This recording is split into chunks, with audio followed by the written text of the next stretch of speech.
With the drive shafts off the car, what we're going to do now is we're going to replace the rubber gaiters that normally split or crack, and then they allow the grease to escape. So this joint which is closest to the wheel, the boot needs to come off from the inside. So what we need to do is split the other end of the shaft down, take the inner joint apart, take the inner boot off, and then remove the outer boot along the length of the shaft and refit it in the same way. So with a few basic tools now, I'll show you how that's done. Looking closely at the end of the shaft, you can see it's got this metal plate on the end, this cup. So what we need to do is need to take this part off. The inner one stays on at the moment, and what we're going to do is just going to get a chisel and we're just going to tap gently around the edge all the way around. So this whole cup then will come off, and that will expose the end of the shaft which we need to take the circlip from. With the cup removed, you can just about make out there's a small circlip here which fits on the end of the shaft. So there are two lugs on the end. So what we're basically doing is opening those two lugs apart, spreading the circlip and taking them off the end of the shaft.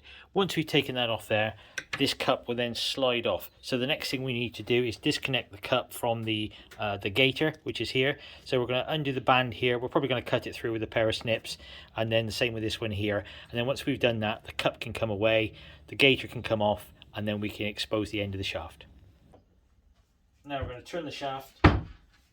This is the outer boot now coming off. We're going to slide that down the length of the shaft, and then repeat the process in reverse by putting the boot onto the shaft, sliding it up the shaft, and then rebuilding the other end of the shaft.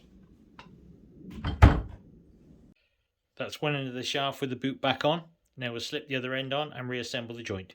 After putting the boots into place, what we've done is we filled the boots up and the back of the joints with the grease supplied with the boot. So once it's reassembled, the boots are popped back on, and we've tightened them up by putting some really sturdy cable ties on there to hold them in place.